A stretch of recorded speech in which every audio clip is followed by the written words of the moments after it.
자, 그러면은 이번 시간부터는 기본 제3장의 꿈의 다양한 상징 기법에 관해서 살펴보도록 하겠습니다. 이 꿈과 상징에 관하여가 첫 장에 또 나오지만, 꿈 하면은 여러분이 반드시 기억해 둬야 될 것이 꿈은 상징이다. 이런 말씀을 드리고 싶습니다.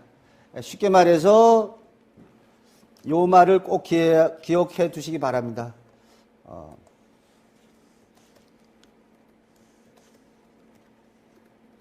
꿈은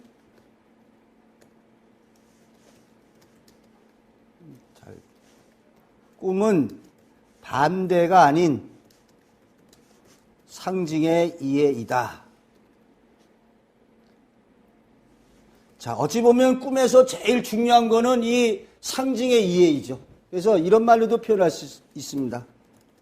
꿈의 언어는 상징이다. 그러니까 꿈은 어떻게 됩니까? 상징으로 표현되고 있다. 그러니까 꿈의 언어는 상징이고 꿈은 상징으로 표현되고 있다. 꿈에서 제일 중요한 게 이 상징의 이해이다. 상징. 근데 이 상징이 우리 국어에 문학적으로도 나오고 있지만 이 상징이라는 말이 조금 이제 일반 사람들이 이해하기에 좀 어려울 수가 있습니다. 그래서 예를 들어서 이거하고 비유와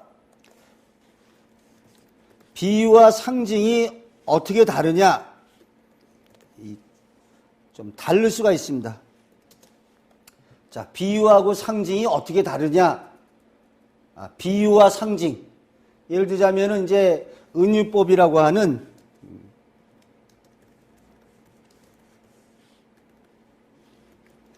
내 마음은 호수여. 이런 말이 있고,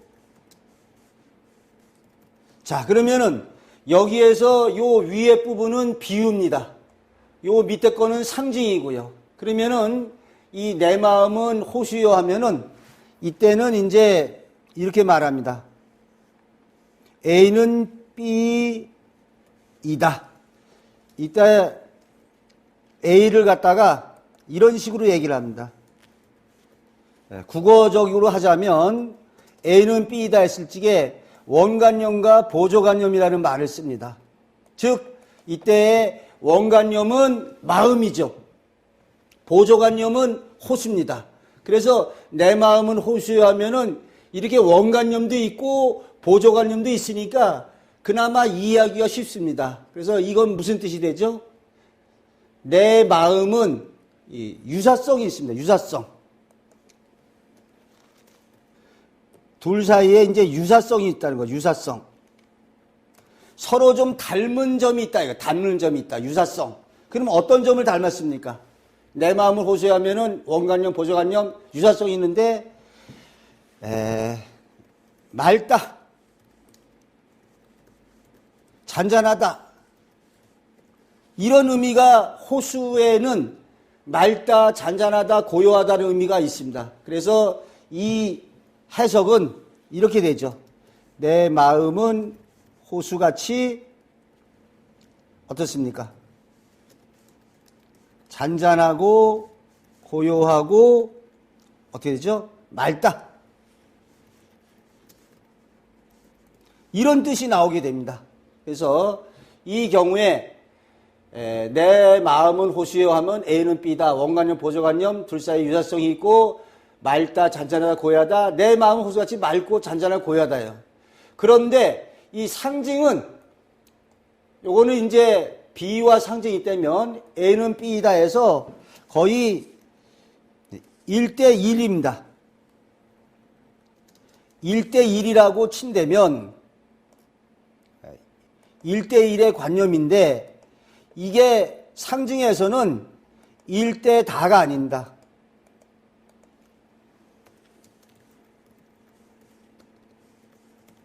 상징에서는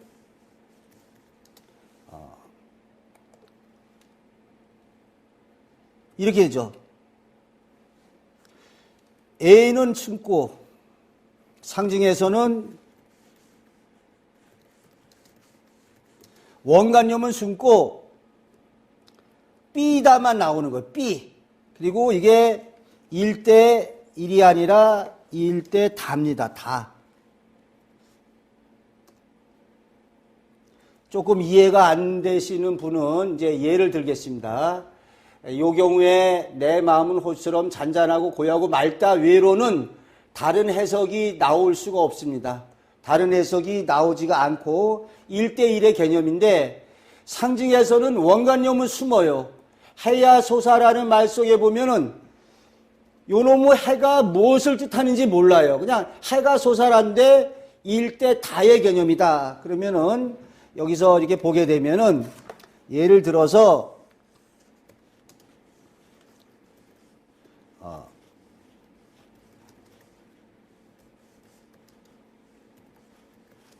이런 개념이 될 수 있죠. 요거는 이제 문학적인 용어인데 문학적으로 박두진의 해라고 있죠. 해야 소사라고 하면은 광복 후의 혼란상 극복이다. 요게 이제 1945년 광복 후의 작품입니다.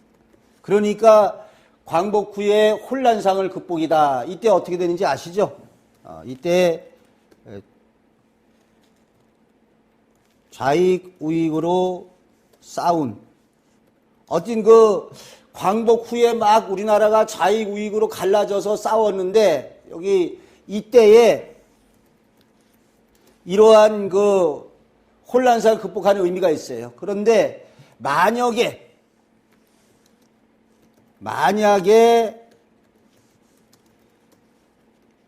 일제 때 쓴 작품이라면 어떻게 되겠습니까?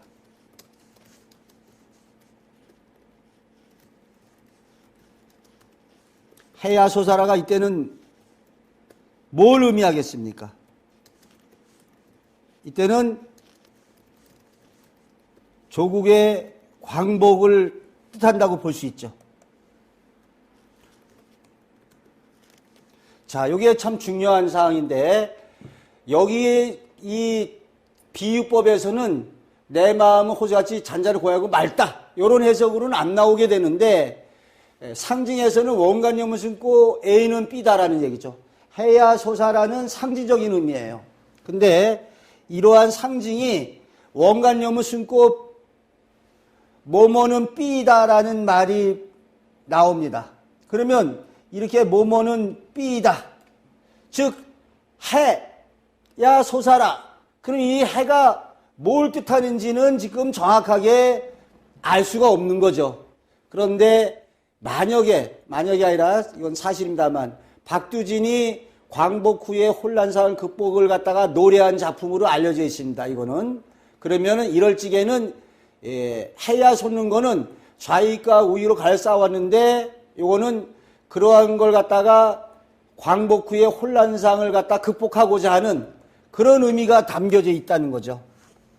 그래서 이 해야소사라는 것은 광복 후에 혼란상을 갖다 극복하자는 이런 작품의 의미가 있어요.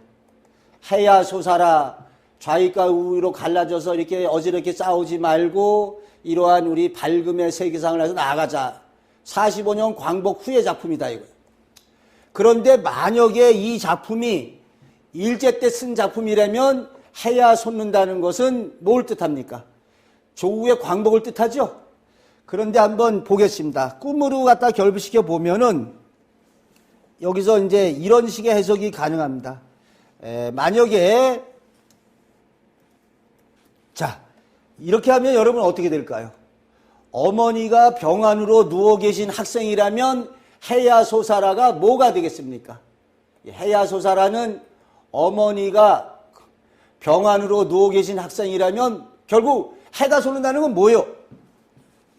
뭐죠? 어머니 병환이 낫기를 바란, 어머니 병환이 낫기를 바라는 거죠. 이렇게 이게 상징적인 의미로 될 수 있어요. 그래서 해야소사라라는 만약에 노래가 있다고 칩시다. 이러한 그 노래가 있다면, 자, 해야 솟아라라는 노래가 있다면 이 어머니가 병 안으로 누워 계신 학생이 좋아할 수 있어요. 왜 좋아하죠? 왜 좋아하겠습니까? 해야 솟아라, 아, 어머니 병이 빨리 낫기를 바란다, 뭐 이런 의미가 될 수 있겠죠. 그러면 또 마찬가지로 다시 들어보겠습니다. 만약에 노래라고 합시다. 이런 노래를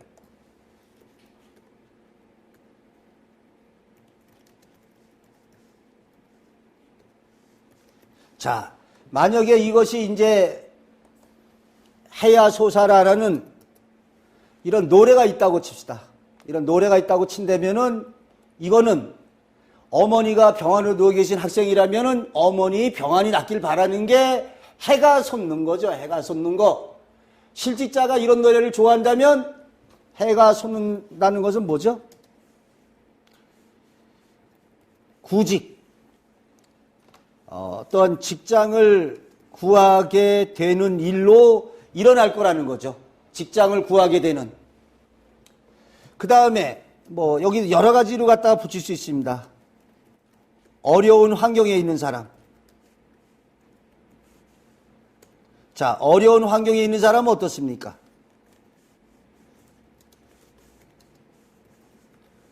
어려운 환경에 있는 사람이라면 당연히 뭐 출세,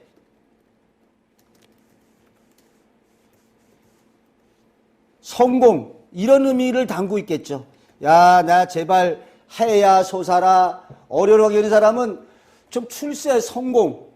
우리 관습적 언어하고도 통하는데 뭐라고 있습니까? 노래 가사에 쨍하고 해 뜰 날 뭐라고 돼 있죠? 쨍하고 해 뜰 날 돌아온단다. 뭐 이런. 자, 쨍하고 해 뜰 날 돌아온단다. 이런. 그러면 어려운 사람에게 해야 솟아라는 어떤 상징 의미가 있느냐? 어찌 되죠? 해야 솟아라는 출세 성공을 뜻한다. 이거 출세나 성공. 자, 마지막으로 하나만 예 들어보겠습니다. 이거는 무한히 뭐 10개, 20개도 만들어낼 수 있죠. 만약에 애인이 없는 사람이라면 뭘 뜻해요? 애인이 없는 사람이 해야 솟아라 하면은 당연히 해로 상징된 뭐 빛나는 애인을 갖다가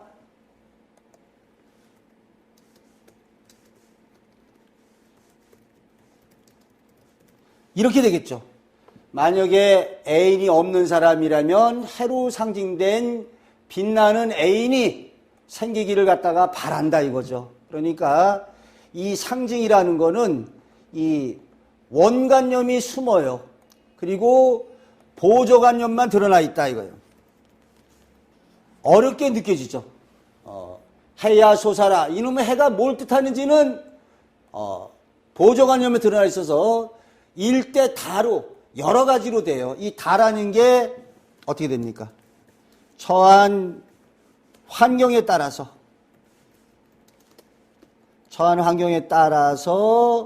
각기 달리 실현된다 이 말이에요. 그러니까 상징이라는 게 처한 환경에 따라서 각기 달리 실현된다. 그래서 제가 예를 들어봤습니다. 원래 해야 솟아라는 문학적으로는 광복 후에 혼란상을 극복하는 좌익과 우익이 그때 45년 광복 후에 얼마나 싸웠습니까? 뭐 김구 선생님도 이렇게 암살당하고 여운이 형 많은 사람 암살당하기도 하고 아주 혼란했었죠. 이때 해가 솟는 거는 좌익 광복 후에 혼란상 극복을 담고 있어요. 만약에 이 작품이 일제 때 쓴 작품이라면 해야 솟아라가 어떤 조국의 광복을 뜻하겠죠. 얘기했지만 조국의 광복이라고 볼 수 있어요. 해가 솟는 게. 또 만약에 이런 노래도 있을 수 있는데 어머니가 병환으로 누워 계신 학생이라면 해가 솟는다는 게 어머니 병환이 낫기를 바라는 것이고, 실직자가 이런 노래를 이렇게 좋아하게 되는 게 구직, 직장을 구하고자 하는 바람을 해야소사라. 또 실제로 만약에 실직자가 이런 꿈을 꾸면 어찌 되겠습니까? 실직자가 해가 솟는 꿈을 꾸면 당연히 직장을 구하게 되겠죠. 또 만약에 월세방에 있는 사람이 이런 꿈을 꾸면은 자기 집을 마련할 수가 있죠. 해가 솟았으니까. 또 어려운 환경에 있는 사람 출세 성공하게 되죠. 쨍하고 해 뜰 날 결국 성공해서 돌아온다는 의미죠. 애인이 없는 사람은 해로 상징된 빛나는 애인이 이런 꿈을 꾸면 생겨난다는 겁니다. 그래서 이러한 상징에 대해서 지금 말씀드렸는데 상징은 일대다다. 처한 상경에 따라서 달리 실현이 된다. 보조관념만 이렇게 드러나 있다. 꿈이라는 게 호랑이. 근데 그 호랑이가 뭘 상징하는지는 처한 상황에 따라서 달리 해석이 되는 거죠. 처녀의 경우에 호랑이가 덤벼들면 호랑이같이 터프한 남자가 다가오고, 유부녀는 태몽이 될 수도 있고, 학생에게는 호랑이같이 무서운 선생님이 될 수도 있다. 자, 꿈의 언어는 상징이다 라는 걸 꼭 염두에 두기 바랍니다. 꿈의 언어는 상징이다. 꿈 해몽을 잘하려면은 상징을 갖다가 이해를 해야 된다.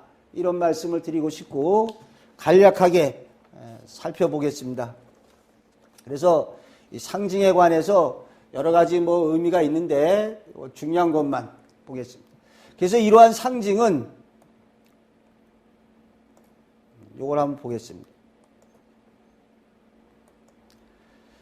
자, 상징은 여기에 일상의 언어생활이나 문학작품, 민속신앙, 꿈의 표현기법에 널리 쓰이고 있어요. 이게 상징이라는 게 꿈에서만 쓰이는 게 아닙니다. 이 꿈에서만 쓰이는 게 아니라 상징은 이제 우리 문학작품에서도 상징을 쓰고 민속신앙에서도 쓰고 꿈의 표현기법에 널리 쓰이고 있죠. 그래서 예를 들어서 관습적인 상징이 있어요. 여러분 비둘기 하면 어찌 됩니까? 비둘기. 자, 비둘기 하면은 평화. 백합 하면은 순결. 십자가 하면은 고난 희생. 이렇게 쓰죠. 또 요것뿐만이 아니라 나중에 이제 다루겠지만 누구는 누구의 오른팔이다. 호박이 넝쿨째 굴러 들어왔다. 꽃뱀에게 물렸다. 우리 강아지. 이러한 일상의 언어 생활에도 상징의 표현 기법이 널리 쓰이고 있습니다. 그래서 누구는 누구의 오른팔, 신복이다. 호박이 넝쿨째 굴러 들어왔다. 뭡니까? 재물이 생겼다. 꽃뱀에게 물렸다. 다 아시죠? 어떠한 유혹하는 여자에게, 화류계 여자에게 돈을 뜯기게 되는 경우에 꽃뱀 물렸다. 엄마가 자식을 갖다가 아유 강아지, 우리 똥강아지 이러면은 꿈속에서 강아지가 자기 아들의 상징으로 등장될 수도 있는 거죠. 꿈속에서 호박이 열렸으면은 재물이 많이 얻게 되는 거고, 꿈속에서 꽃다운 뱀에게 물렸을 때 현실에서는 화류계 여성을 만나가지고 돈을 뜯기는 일이 일어날 수가 있는 거죠. 이렇게 여러 가지가 있는데 문학에서도 또 상징적인 의미가 있습니다. 그래서 예를 들어서 문학에 여러분 서정주의 국화 옆에서 나오는 국화는 뭘 상징합니까? 자, 서정주의 국화 옆에서는 국화는 원숙한 여성미를 상징해요. 40대 여인 같은, 사실 국화는 40대 여인의 원숭미하고 좀 어울리죠? 개나리 꽃 하면은 초등학생, 삐약삐약 초등학생 정도 되고요. 장미 꽃 하면은 아름답고 아주 장미는 요염한 자태를 뽐내는 한 20대나 30대 정도. 그런데 국화는 아주 원숙한 40대 여인이다 이거죠. 자, 그 다음에 여기 다 아는 얘기지만 어떻습니까? 빼앗긴들에도 봄은 오는가라는 이상화의 시가 있는데 여기서 빼앗긴 들은 우리의 조국을 뜻하고 봄은 조국의 광복을 뜻하죠. 그러니까 이거는 다 우리가 요거는 알 수 있습니다. 민속신앙에서 역시 마찬가지인데 돼지는 이렇게 돼지는 민속신앙에서 다산과 번영의 상징이죠. 다산과 번영의 상징. 그 다음에 대나무꽃도 역시 보면은 진기하죠. 이게 뭐 잘 안 피는 꽃이니까 대나무꽃이 무한히 발전해가는 번영을 상징하고 있어요. 그래서 이러한 꿈에서도 제일 중요한 거는 한번 읽어보겠습니다.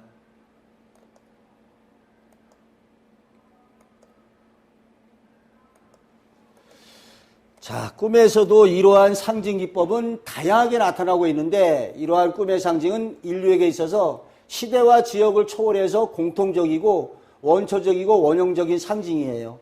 예를 들어서 우리 한국 사람에게 뭐 이빨이 빠지는 꿈을 꿨다. 외국 사람도 역시 이빨이 빠지는 꿈을 꾸면 안 좋겠죠. 다만 여기에서 좀 하나 덧붙인다면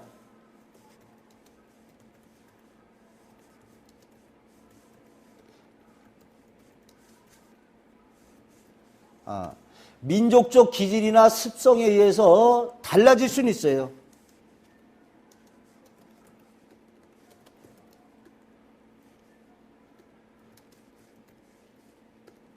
다르게 적용이 가능하다. 이건 될 수 있습니다. 그래서 우리는 돼지 꿈하면은 재물이 들어오지만 돼지를 갖다가 만약에 어떤 다른 나라에서는 돼지 꿈이 그렇게 실현 안 될 수도 있습니다. 그 경우에는 이제 안 될 수도 있는데 민족적인 기질이나 습성에 따라서 다소 다르게 적용될 수 있지만 보편적으로는 예를 들어서 꿈에 돌멩이의 머리를 맞는 꿈을 꿨다. 그러면 어떻습니까? 좋습니까? 나쁩니까? 머리에 돌멩이 맞았다. 그러면은 남한테 순환이나 모욕이나 멸시나 존심을 해치는 일이 일어나죠. 근데 생각을 해보십시오. 우리 관습적으로 죄 없는 자가 이 여인에게 돌을 쳐라. 돌을 친다는 거는 남한테 비평을 가하고 학대를 가하고 남을 꾸짖는 행위죠. 그럼 우리나라 사람이 꿈에 머리에 돌멩이 많은 꿈을 꿨다. 그러면 남한테 비난받고 안 좋은 일이 일어납니다. 그러면 서양 사람이 머리에 돌멩이 맞는 꿈을 꾸면 재물이 생깁니까? 경사스러운 일이 일어납니까? 그렇지는 않습니다. 꿈의 상징은 보편적으로 시대와 공간을 초월해서 이루어지고 있죠. 다시 예를 들어 말씀드리면 자신의 팔이 잘려지는 꿈을 우리 한국 사람이 꾸건 일본 사람이 꾸건 중국 사람이 꾸건 미국 사람이 꾸건 자신의 팔 잘려지는 꿈을 꿨으면 팔과 같은 소중한 어떤 존재, 사람이나 대상이 자기로부터 떨어져 나가는 일로 실현이 된다는 말씀입니다. 다만 상징이기 때문에 그 팔이 잘려진 꿈이 어떤 사람하고 결별할 수도 있고 자기가 하던 어떤 일거리 대상에서 결별하는 일로 될 수도 있는 거죠. 자, 두 번째로 이 꿈은 지금 상징의 언어라는 말씀을 쭉 지금 제가 드렸는데 중요하기에 다시 한번 읽고 넘어가겠습니다. 자, 꿈은 상징의 언어다. 제일 중요하기 때문에 계속 강조합니다. 꿈은 반대가 아닌 상징에 의해 있다. 상징은 원초적이고 원형적인 세계 공통의 언어입니다. 그래서 이러한 상징 기법은 문학적 상징이라든지 관습적 상징, 일상에 여기 언어가 붙어야 됩니다. 언어의 관습적 상징, 민속 상징과 일맥상통하고 있다. 그러니까 뭐 예를 듭니다. 바람, 거센 비바람이 부는 꿈을 꿨다. 언덕에서 아주 거센 비바람이 불어와가지고 언덕에 설 수가 없었다. 그럼 어찌 됩니까? 현실에서 비바람하면은 고난과 역경의 이런 의미로 쓰입니다. 그러니까 꿈에서 거센 비바람을 맞아가지고 아주 힘들어 했다면 그런 사람이 현실에서 아주 빛에 쪼달려서 어려움을 겪든지 다른 사람한테 시달림을 받든지 바람으로 상징된 어떠한 안 좋은 일을 당하게 되죠. 문학적으로 어떻습니까? 문학적으로. 서정주 시인이 자화상에서 나를 키운 거는 파랄이 바람이었다. 그런 얘기하죠. 바람. 그럼 문학적으로도 안 좋습니다. 문학적으로. 이런 식으로 꿈의 상징과 문학적인 상징과 또 언어의 관수 상징이 안 좋을 수가 있어요.